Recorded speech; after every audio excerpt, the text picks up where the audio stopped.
these issues. And Representative Hoyer, it's a delight to have you. Your thoughts on the president this afternoon? Good to be with you. Well, I thought the president's speech was an excellent speech.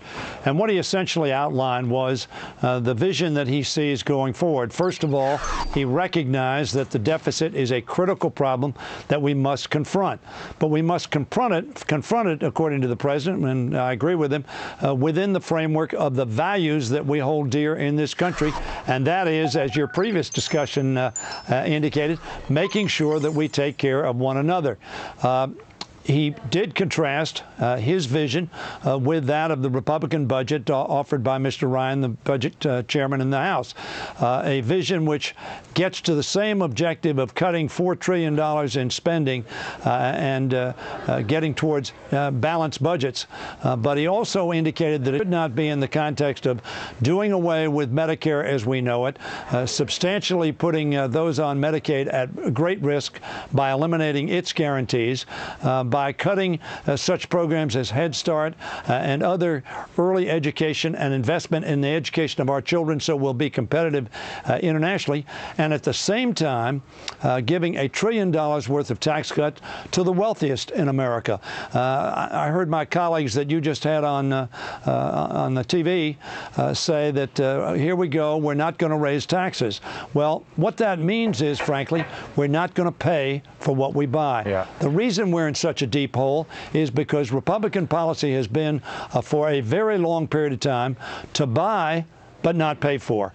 That's what they did in the last decade, and that's why we're in such a deep hole. We have to get out of it. But what the president also said, I think, was very important. We've shown in the past that we could come together in a bipartisan way and get the job done. Reagan and O'Neill on Social Security.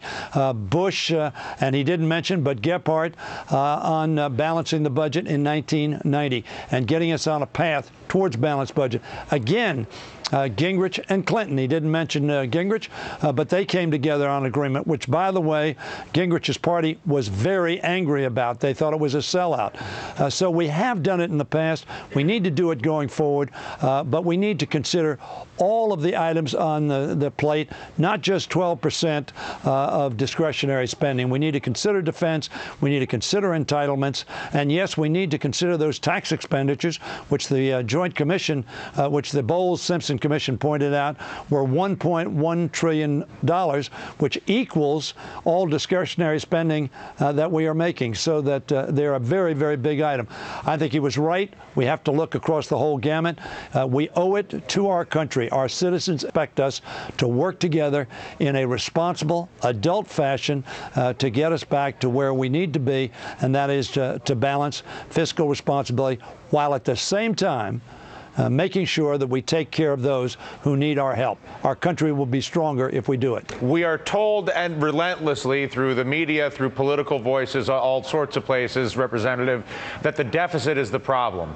I would argue that that entire framing is wrong, that the deficit is merely a symptom of the problem, and that the actual problem is the way that we make decisions in this country, which allows legislative manipulation by any litany of special interests who then either create really expensive healthcare systems that are profitable, create really expensive energy systems that are really inefficient, create really expensive education systems that don't really teach the kids, create really expensive wars that don't really keep us safe.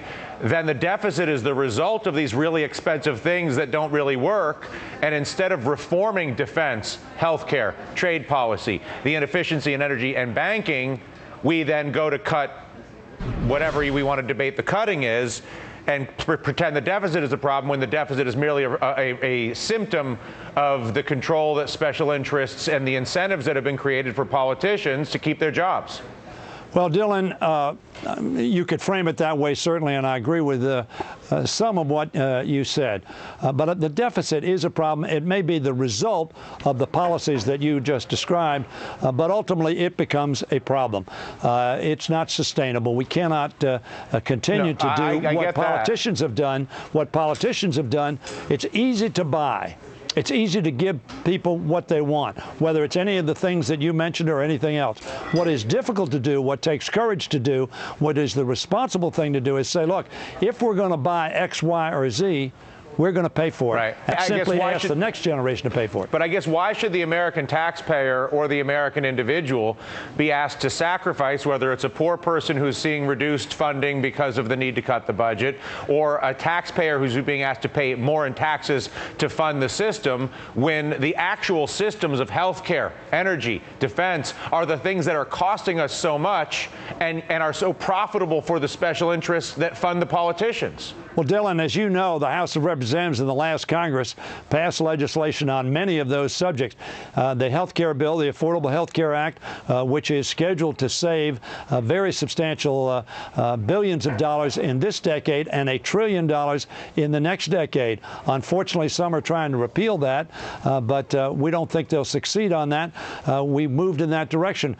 We moved to make sure that the financial community works within the rules that are set. We also work to make ourselves more energy independent and efficient. Clearly, we need to move in those directions, but it's been tough to get there, as you well know, and mainly because, frankly, the Republicans in the United States Senate would not allow Harry Reid to get things to the floor, and when he did, he had to have all Democrats to pass them, and in some instances, A, he didn't have enough, or B, he didn't have all the Democrats. But you're correct that we need to move on policy issues to make our economy more efficient. I, by the way, am working on an agenda, which is the Make It in America agenda, which says that we got to focus on making it in America being successful, but also in making it, manufacturing it, growing it in America, and selling it here and around the world. We're not going to be a successful competitor in the international global markets if we're not manufacturing things here in this country and creating the kind of good jobs that they create. Last question, I should say, very quick. Are you the next Tip O'Neill on this drama?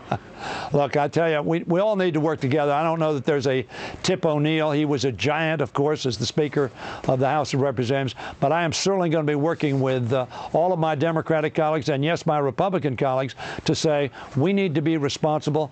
Our kids, our grandchildren, our fellow citizens are relying on us. Let's put politics aside. Let's do the right thing. Let's be responsible. I'm hopeful that we can do that. One of the discussions we had earlier today in the White House was I said, look, we all agree.